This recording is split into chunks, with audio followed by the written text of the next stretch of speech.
So, what is the real price of crude oil? I'm talking about physical market. Right now, it is kind of a very important story around the globe. And a lot of people keep asking that what is the real price of the crude oil in the physical market?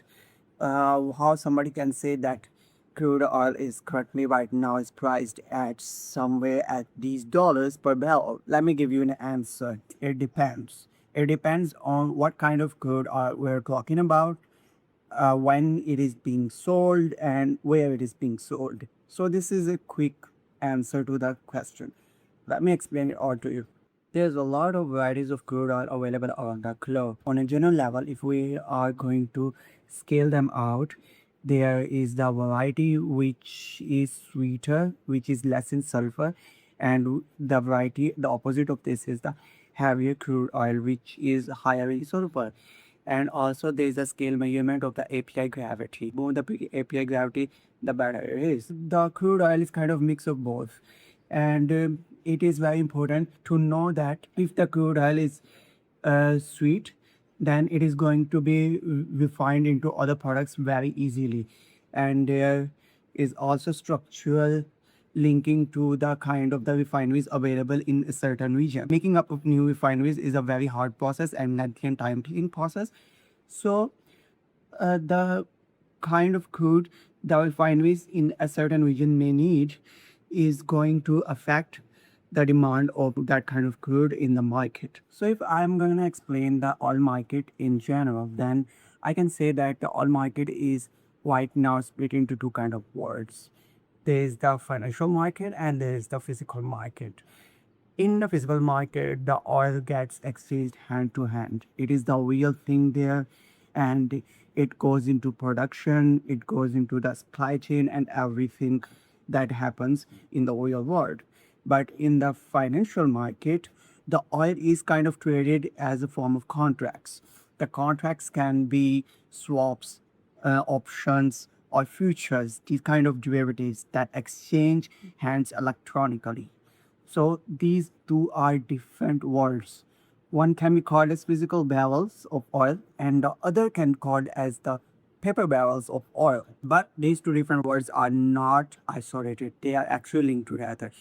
And they are linked kind of on different time frames. If I talk about the paper barrels, the paper barrels actually price in the disruptions and recoveries in the future, not just weeks or months, but maybe the years ahead. They are actually and actively pricing in the probabilities of the future in a not just on a shorter time frame, but also on a longer time frame. So this is the paper barrels. Okay. But if I talk about the physical barrels, I can say that it's kind of more of a logistics game. This market actually shows the real demand right now, or maybe just pricing in the disruptions or recoveries in just, let's say, maximally 30 days ahead.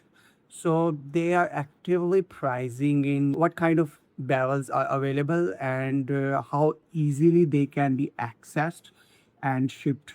So they are actively trying to figure out what the physical market looks like on a logistics and supply chain basis. And if I talk about the current environment that we are doing in right now because of the Hormuz disruption, not just the physical price of the barrel just gone up higher. There's too much difference between the physical and the paper barrel right now. Paper barrel is kind of at its lower level right now than the physical barrels. The in the physical market, the oil is much more scarce than on the financial screens.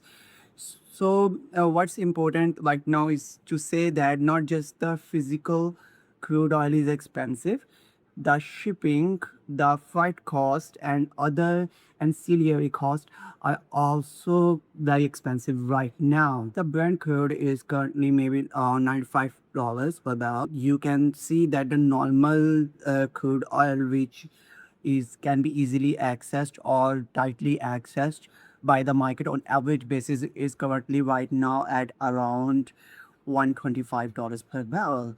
These are estimates by the economists. When the war started, the paper barrels got up to the $120 in just few days.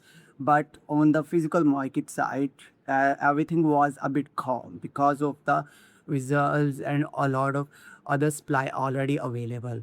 But currently, right now, as the traders on the financial markets are pricing in the recoveries ahead of us, maybe because of the truce and the deal that is going to happen sooner, they are trying to figure out that the current price of the Brent crude is around $94. It is lower than the physical market. The both markets are currently doing the different jobs, and they are trying to answer the different questions. Another important point that I wanted to highlight is the very good condition of the United States right now in the middle of this fiasco because of the United States shale revolution. Because of that, United States have access to very good sweet crude oil, which is of good quality and can be easily refined into other products. Because of this, in-house prices of the crude oil available at the market is very less than around the globe. This is very important. There is the crude oil available at around $75 per barrel also to refine into other products.